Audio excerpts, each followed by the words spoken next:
¿Alguna vez te has preguntado por qué una dieta funciona para alguien y no para ti?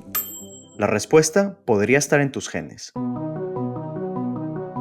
Soy el Dr. Mauricio Torres y hoy hablaremos de la nutrigenómica, la ciencia que revela cómo nuestro ADN influye en la forma en que nuestro cuerpo responde a los alimentos y a los nutrientes. Una herramienta clave para comprender nuestro cuerpo de manera integral. Solo aquí, en Ola de Salud, tu ruta de bienestar. ¿Qué tal amigos? ¿Cómo están? Bienvenidos a un nuevo episodio de Ola de Salud, el podcast en donde hablamos de temas médicos relevantes para que tengas más herramientas para tomar mejores decisiones y tener un mejor estilo y calidad de vida. Yo soy el Dr. Mauricio Torres y el día de hoy nos acompañan Alejandra Ponce y la doctora Paula Portillo. Ale, Paula, muchísimas gracias por estar aquí. Encantada, Mauricio. Muchas gracias por la invitación. Muy felices de estar aquí. Paola es profesora de Tech Salud en Medicina Interna y Endocrinología y Alejandra Ponce es nutrióloga de Health for Life. Y el día de hoy vamos a hablar de un tema muy interesante sobre la nutrigenómica. Entonces yo creo que podemos empezar haciendo preguntas muy generales. Vale, ¿qué es la nutrigenómica? ¿Cómo podemos entender este concepto? La nutrigenómica es un área de estudio de la nutrición que se enfoca en conocer compuestos muy específicos de alimentos que sabemos que pueden comunicarse con el ADN de las personas para ayudar a prevenir, y ahí dependiendo de cada compuesto, pues que suba la glucosa, pueden ayudar a que el colesterol comience a bajar. Entonces es una forma de utilizar la nutrición para apoyar tratamientos médicos. Me parece que se relaciona mucho a este debate que tenemos sobre si las conductas o si los resultados de salud de las personas resultan de la genética o de la crianza, ¿no? Este concepto de nature versus nurture en inglés.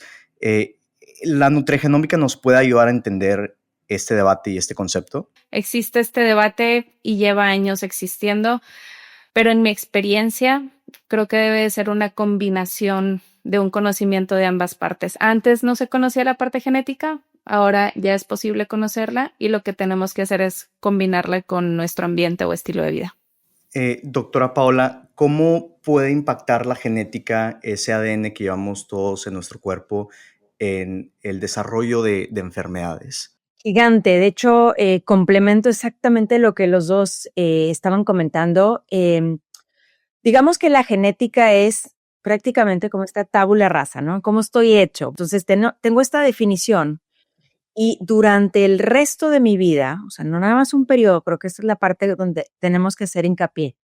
Desde que estoy in útero, empiezo a activar o desactivar estos genes, que es un concepto que le llaman epigenética. Yo, en el exposoma, en cómo voy a reaccionar ante un medio ambiente, voy a minimizar efectos, o sea, idealmente voy a buscar minimizar efectos que me generan problemas en mi salud. Y la cuestión es sobre todo, ¿cuál de todos ellos, qué tan frecuente? Muchos de las situaciones, vamos a decir, genéticas, afortunadamente, al menos en el plano metabólico, pueden, como son varias vías metabólicas, hay una manera que podemos llegar a compensarlo. Entonces, creo que en esta parte es clave como el conocer cómo responde nuestro cuerpo y por eso la importancia del estilo de vida, porque no va a marcar un momento en específico nada más, sino va a tener un efecto a largo plazo. Parece ser que tenemos o entendemos el concepto del ADN y de nuestra genética como algo ya predeterminado, incluso muy estático, que no se mueve. O sea, ¿tenemos la genética o no tenemos la genética? Pero parece ser que, como dices, podemos activar o desactivar ciertos genes a través de nuestro estilo de vida.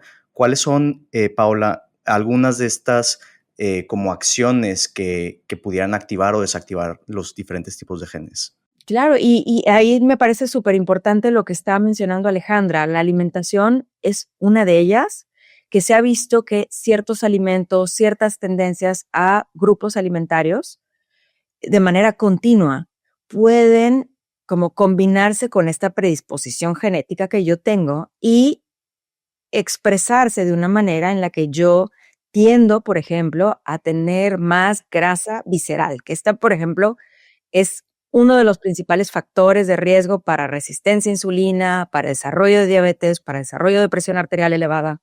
Entonces, alimento es una parte, ejercicio es una muy buena protectora y que va a seguir funcionando siempre, o sea, va a seguir funcionando, yo lo activo y tiene muchas otras funciones, hasta vía, no solo en músculo, también a nivel cerebral.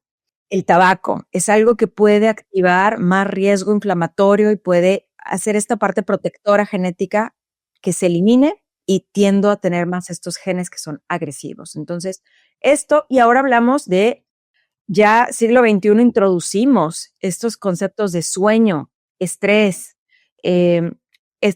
la parte emocional. No estoy diciendo que una enfermedad en una situación emocional automáticamente significa diabetes, pero hay que ver todo el contexto. Cambia mi calidad de vida, cambia cómo duermo, cambia cómo hago ejercicio. Sí las tomamos en cuenta. Me parece muy, muy interesante. Ale, ¿nos podrás platicar un poco más de cómo la alimentación particularmente o sea, impacta en la nutrigenómica? ¿Cómo es la forma en que lo deberíamos de ver? ¿Hay diferentes tipos de alimentos o grupos de alimentos que deberíamos de consumir más? ¿Deberíamos de evitar algunos? ¿Son por las dietas que seguimos? ¿Cuál es como la forma correcta de ver la nutrición en la nutrigenómica? Me gusta mucho tu pregunta porque creo que es donde más genera duda todo el tema de nutrigenómica y nutrigenética. Entonces la gente piensa que tiene que comer solamente unos alimentos específicos y que tiene que eliminar por completo otros. En realidad la nutrigenómica es como esta capita que viene a afinar los últimos detalles de tu alimentación, pero el patrón alimentario, población general, es el mismo, tiene que ser basado en plantas y mientras más variedad, mejor. Y mientras más frescos los alimentos, mejor. Mientras menos procesados, eso es lo mejor que le podemos dar a nuestro cuerpo.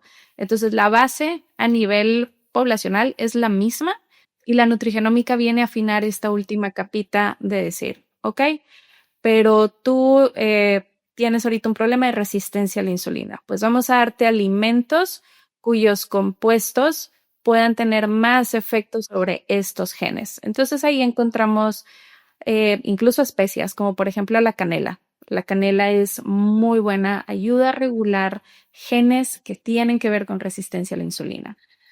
Algo que se puso muy de moda hace unos años, el vinagre de manzana, pues puede ayudar a regular ciertos genes siempre y cuando se utilice bajo un contexto de una dieta de alimentos frescos, de alimentos variados, alta en fibra, lo menos ultraprocesado posible. Entonces, digo, la nutrigenómica es esta última capita que afina, donde sí podemos después evaluar con ciertos genes. Oye, aparte este paciente batalla en absorber la vitamina D3. Y entonces lo mandamos a hacerse un estudio de sangre y ahí comprobamos, oye, el paciente se expone mucho al sol, pero tiene la vitamina D3 bien baja. Oye, pues es un paciente que de forma continua va a requerir una suplementación para tener niveles adecuados. Pero si te fijas, el patrón dietético es el mismo. Lo único que hacemos es afinar estos últimos detallitos que son los que nos hacen diferentes a todos nosotros. Me parece muy interesante porque mencionas crear intervenciones específicas por pacientes. Entonces, te quiero hacer esta pregunta un poco hacia lo que vemos nosotros o lo que ves tú en tu consulta en el día al día y lo que pudiéramos esperar en el futuro. ¿Podemos utilizar la nutrigenómica a nivel individual o a nivel poblacional? Es decir, ¿debería ser individualizado a cada paciente o lo vemos más en poblaciones? Oye, los latinos somos más propensos a desarrollar diabetes e hipertensión. Entonces, cuidamos nuestra alimentación justo para no desarrollar ese tipo de enfermedades. ¿Cómo es ahorita? ¿Cómo lo pudiéramos ver en el futuro? ¿Hacia dónde vamos? Fíjate que yo creo que sin querer, todos los países llevamos como mucho tiempo, entre comillas, utilizando ciertas técnicas de nutrigenómica mediante herramientas poblacionales, como en nuestro caso es el plato del bien comer, en el caso de España será la pirámide mediterránea, etcétera, ¿no? Que aquí lo que hacen es que ajustan las recomendaciones generales, te digo, de alimentos frescos, no ultraprocesados, y los van enfocando según la población. La herramienta que se utiliza, por ejemplo, en Japón, tiene una base mayor de carbohidratos que lo que la tenemos aquí en México o que la que lo tienen en la dieta mediterránea. Sin embargo, todos siguen siendo con una base alta en fibra. Y eso es usar la nutrigenómica de acuerdo a las poblaciones. Y se hacen estudios poblacionales, qué es lo que más se produce aquí, qué es lo que mejor va, qué se puede ajustar a toda la población. Y eso es usar la nutrigenómica. Ya de forma individual, lo que se hace es nutrigenética, que es esta otra parte, se hace mediante estudios genéticos. Entonces, ya conozco tu genoma porque sé que aunque vives en México, a lo mejor tu abuelo era alemán, pero tu tía mexicana y tu papá tiene descendencia europea, etcétera, ¿no? Entonces, sí vivirás en México, pero estás muy combinado en una cuestión genética, que eso es lo que ahorita está pasando. Y ya con esa información de tus genes en específico, es como podemos decir, ok, ¿sabes qué? Entonces, el plato del bien comer, estilo mexicano que contiene esta cantidad de carbohidratos, proteína, bien poquita grasa, ya por tu perfil individual, pues no caes tanto en este perfil. A lo mejor necesitas un poquito más de grasa que lo que esto marca, necesitas un poquito menos de carbohidratos que lo que esto marca.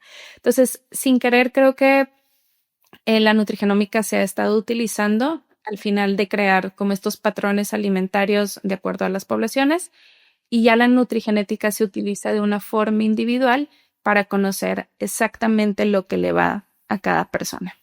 Mira, quiero cambiar un poco hacia la doctora Paola y quiero terminar de entender cómo estos diferentes grupos de alimentos, o mencionábamos la canela, o también había leído que la cúrcuma pudieran impactar en la nutrigenómica. ¿Qué exactamente hace a estos alimentos capaces de cambiar nuestros genes? Desde un punto de vista un poco más como qué está pasando adentro del gen. Algunos de estas sustancias, y es una muy buena pregunta como en genética y la clínica, que es como qué tanto cambio vamos a ver, por ejemplo, en los laboratorios. La canela, por ejemplo, ha habido estudios y se volvió realmente como muy estudiada, y estos metaanálisis que son conjuntos de muchos estudios donde dice, bueno, ¿qué tanto va a cambiar mi glucosa? Entonces, canela, por ejemplo, no representó un cambio significativo, pero a nivel de una enfermedad, que creo que es ahorita la tendencia de lo que estamos hablando es algo un poco más híbrido, no solamente la parte clínica, no solamente la parte genética, sino unirnos. La cúrcuma, de hecho, lo hemos llegado a ver, se ha descrito su efecto en algunas tumoraciones, no estoy diciendo a favor o en contra, faltan más estudios en la parte clínica, pero tiene que ver, por ejemplo, cómo usamos esta parte de mi célula que se llama mitocondria. Entonces, sí se ha visto algunos efectos. Lo vimos recientemente con una expresión está escrito en una expresión de cáncer de tiroides, cómo pueden llegar a captar algunos tumores más yodo radioactivo, ¿no? Entonces, es potencialmente hacia dónde vamos, sirve, no sirve, todas estas cuestiones. Sin embargo, esto, o sea, en las enfermedades, en este punto ahorita, estamos todavía, al menos en estos suplementos, fue más lejos. Creo que ahorita es clave verlo más como en el impacto que tiene en el día a día mi alimentación, más que la parte como puntual de ciertos suplementos, excepto algunos que han sido estudiados muy claramente, como Alejandra no me dejará mentir, el metilfolato, toda esta investigación que hay respecto a ello, omega 3 que tienen muchas propiedades, pero no solo es el suplementarlo en una cápsula, es el día a día cuestionarnos qué contiene mi alimentación. Otro punto que me parece muy importante creo que en la parte genética, la nutrigenómica, es no solamente el diagnóstico de un gen. Parte de lo que analiza mucho Alejandra, por ejemplo, es ve clusters, grupos de genes, y cómo la herramienta principal no es solo el estudio genético, sino es la historia clínica. Es esto que preguntaba, tu abuelito quién tiene esta enfermedad, quién no, cómo les ha ido a ti, qué enfermedades tienes, qué situaciones tienes, cómo es tu estilo de vida. Ok, esta es la parte más valiosa, ahora le hago un perfilamiento con la parte genética que podemos hacerle estas adaptaciones, pero siempre poner como el sentido común, un grupo donde se analice esto y veamos el impacto, no nada más, porque a veces puede haber como esta idea de que el estudio de nutrigenómica fuera el único que nos va a dar resolver esta herramienta, y es clave el entender en qué entorno está, qué expresión tiene y cuál es el impacto de cada uno de estos clústeres. Que quiero ahondar un poco más en el tema del impacto, porque creo que sería muy interesante saber qué tanto sí o qué tanto no. Por ejemplo, qué tanto la nutrición puede impactar no solo, o sea, no solo a nivel como de calorías y de macronutrientes, sino de verdadero impacto en la composición de nuestro ADN. Porque para algunas personas puede ser muy fácil decir, oye, si estás comiendo mal, la tendencia es ganar de peso, y si comes bien, la tendencia es bajar de peso. ¿Cómo podemos diferenciar únicamente el impacto de la nutrición versus el impacto de la nutrición en nuestros genes? ¿Hay una forma de saberlo? ¿No hay forma?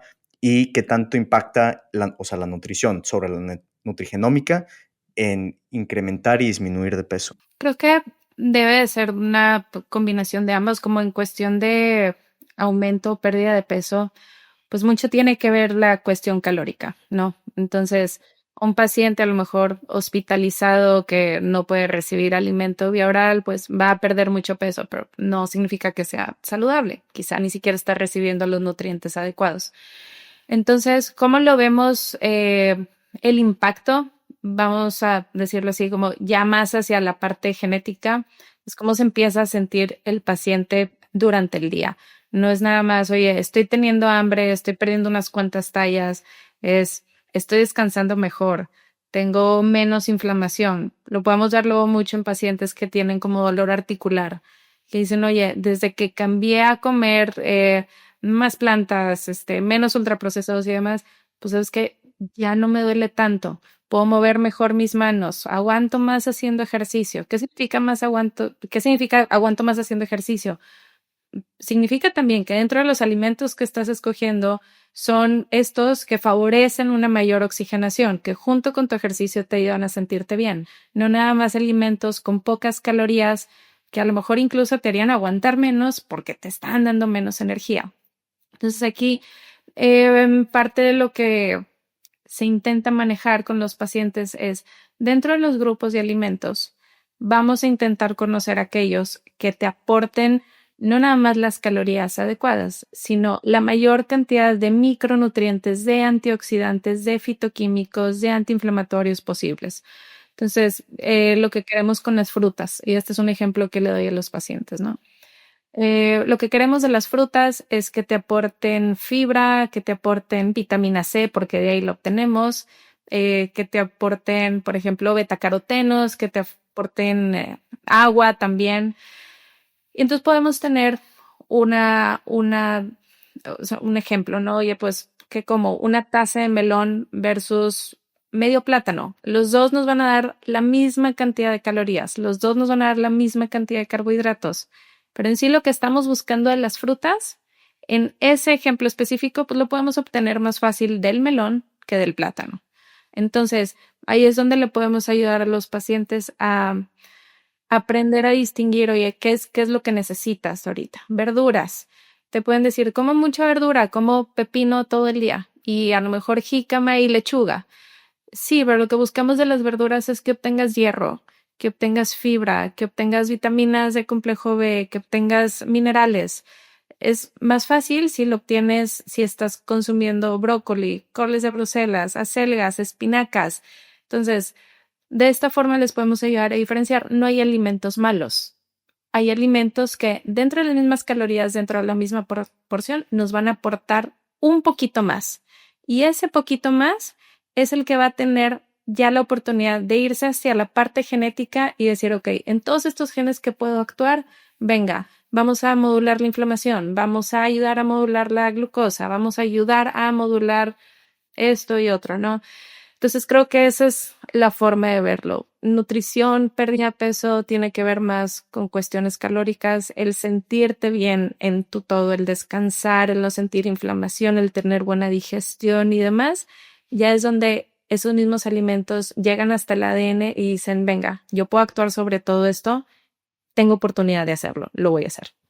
Perdón, yo quería hacer un pequeño comentario complementando lo que mencionaba Alejandra. Creo que es clave que ya despeguemos también un poco este concepto de nutrición y que tiene como solamente este impacto en la parte de grasita visceral, grasita en general en nuestro cuerpo. O sea, esta tangente de grasa músculo, que sí es muy importante, pero que haya un cuerpo que se vea delgado no significa necesariamente que es un cuerpo saludable. Podemos tener arterias bien inflamatorias, podemos tener, como mencionaba Alejandra, muchos síntomas hacia la parte de no me siento bien. Entonces, no necesariamente un cuerpo robusto tiene un problema, un cuerpo delgado está sano, es cómo me siento, es la calidad de vida. Sí, me parece súper importante esta distinción de no todas las calorías están hechas igual de la misma manera, ¿verdad? Entonces podemos obtener muchísimo más con una variedad y con un tipo de alimentos mucho más saludables. Vale, doctora Paola, una vez entendiendo el tema de la nutrigenómica, ¿qué pueden hacer las personas que nos están escuchando en su día a día? ¿Cuáles son ustedes como los errores principales o como esos low hanging fruits, cambios que podemos hacer para aprovechar lo más posible el entender este concepto y aplicarlo a nuestro día a día? En cuestión de nutrición, no es complicado, ¿ok? O sea, no se necesitan ir a hacer todos un examen de genética para poder aplicar los conceptos de nutrigenómica, que recordamos que la nutrigenómica es conocer compuestos y alimentos que puedan tener un efecto sobre mí. Entonces, creo que uno de los mayores cambios y más sencillos también que se pueden hacer es buscar variedad en alimentos. Últimamente lo que te dicen algunas guías de estilo de vida y de nutrición es intenta apuntar hacia una variedad de 35 plantas por semana. Pero en plantas se refieren a todo lo que venga como natural. O sea, estamos hablando de frutas, verduras, especias, incluso tés, semillas, carbohidratos, hablando de quinoa, maíz, arroz, frijoles, garbanzos, leguminosas, todo esto, ¿no? Entonces, si apuntamos a una variedad de al menos 35 por semana, ahí lo que hacemos es obtener una cantidad enorme y diferente de nutrientes, porque en realidad estos compuestos que vienen de las plantas, que se llaman fitoquímicos, fito de planta, químicos, existen miles y miles y miles. Y en una sola verdura vamos a encontrar bastantes, pero no todos. Entonces, un tip sencillo que yo les doy a mis pacientes es en un plato de tus comidas, siempre intenta poner una verdura verde, porque recordamos que de la verdura lo que más nos interesa es el hierro, ¿ok? Y ya se vienen los verdes. Y yo les digo, y pon una de otro color. Entonces te vas a preparar un omelette en las mañanas y le ponías nada más espinacas. Hoy ponle huevo y mañana ponle champiñones y pasado mañana ponle pimiento amarillo y otro día me le pone cebolla. Y ya obtuviste una receta súper diferente de una manera muy sencilla y muy alta en nutrientes. Entonces, creo yo que esa es una forma sencilla, apuntarle a muchísima variedad y formas fáciles de hacerlo, incluso es preparándote un caldo de verduras. Un caldo de verduras puedes poner de todo. Una ensalada, lo más colorida posible, puedes poner de todo también. Entonces, eso sería como un tip que yo les daría a todos para poder incluir la mayor cantidad de fitonutrientes, de fitoquímicos posibles, porque querer llevar una lista de cuánto estoy consumiendo por cada uno, eso es imposible. Son muchísimos y en un solo alimento vienen una cantidad increíble. Entonces, lo único que podemos hacer es, mientras más variedad sea la dieta, mejor. Sería mi tip. Creo que yo complementaría la parte de ejercicio. El ejercicio es muy importante. Lo menciono de cuello para abajo y de cuello para arriba. Nos ayuda a dormir mejor, a relajarnos. El dormir es súper, súper importante. No nada más es mañana me despierto con más energía. Son muchos mecanismos de reparación, la salud mental. Y creo que el saber dónde estamos parados. Oigan, en mi familia, ¿qué antecedentes hay? A veces es un poco tema tabú en algunas familias. Conocernos es clave. Y saber dónde estoy en cuestión de mi check-up para mi edad, para mis condiciones de salud, qué estudios debería de hacerme y ya cambiar el modelo no a tratar una enfermedad, sino a prevenirla. Creo que eso sería como a donde me inclinaría. Perfecto. Doctora Paula, una última pregunta más enfocada en el rol de la genética en las enfermedades crónicas. ¿Cómo pudiéramos nosotros, pues, bueno, ya lo mencionó tantito, pero quisiera que ahondara en usar el ejercicio, usar el sueño y todas las herramientas para hacer un efecto positivo, ¿verdad? Creo que una de las como más sencillas y que las veo muy tangibles en la población mexicana es esta parte en diabetes. Los que tienen, o sea, que hay familiares de primer grado, papás, hermanos con diabetes, más atención voy a prestar, ¿verdad? Pero somos un pool, los mexicanos, de genética muy alto en la posibilidad de desarrollar problemas hacia diabetes. Entonces, digamos que cuento ese gen me va a definir, me va a dar diabetes, eso es exactamente lo que vamos a hacer durante la vida, prevenirlo. Entonces, el ejercicio, ¿qué me va a ayudar? Cuando yo hago ejercicio y activo mi masa muscular, utilizo mejor mi glucosa y se hacen mecanismos que en algunas ocasiones no llego a usar la insulina, que es esta compuerta que abre para que yo use mi propia glucosa. Mantener, no diría un peso, sino ya cambiamos este concepto hacia una adecuada composición corporal, o sea, tendencia más baja en grasita visceral. Esto es lo que va a cambiar mucho la expresión o la posibilidad de que a mí me dé o no diabetes en el resto de mi vida. Entonces, creo que en diabetes es un ejemplo muy claro porque no es un solo gen, son múltiples genes los que lo involucran y mis acciones van a repercutir directamente en que clínicamente yo desarrolle una enfermedad o no. Ahí igual yo nada más para complementar, justo como dice Pau, es nuestro estilo de vida va a tener un efecto directo sobre todos estos genes. Y algo interesante del ADN es que estamos diseñados para sobrevivir. Entonces, nuestro cuerpo, nuestro ADN está programado para sobrevivir y para buscar también felicidad.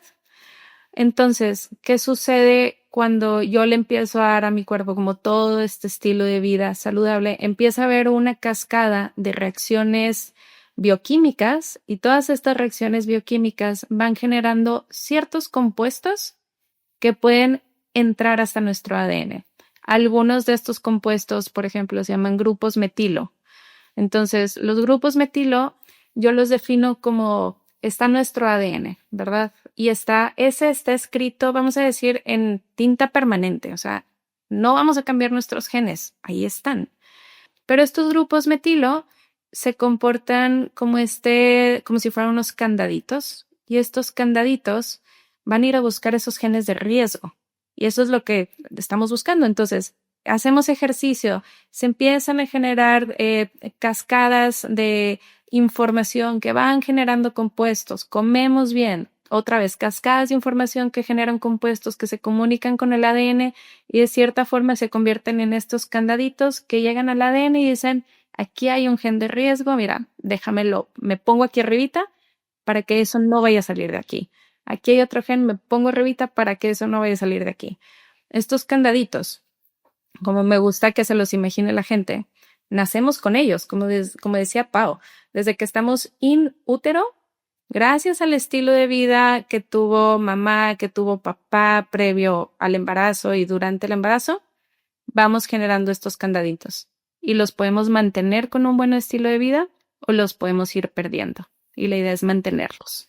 Me parece un excelente punto en el cual cerrar. Creo que ahora entendemos que las enfermedades crónicas no resultan de mutaciones de un solo gen, sino de la interacción entre muchos diferentes tipos de genes y entender cómo funciona la nutrigenómica y no solo la nutrición, sino también el ejercicio, el sueño, los niveles de estrés, nos dan un poco más de herramientas para impactar en cada uno de estos diferentes genes que están adentro de nosotros y, como bien dice Sale, ponerles o quitarles el candadito. Ale, Paola, muchísimas gracias por estar aquí y platicarnos de este increíble tema. A todas las personas que nos escuchan, esperemos que les haya gustado el tema y que lo usen como una herramienta más en su arsenal para tomar mejores decisiones y tener un mejor estilo y calidad de vida. Yo soy Mauricio Torres y este fue un episodio más de Ola de Salud.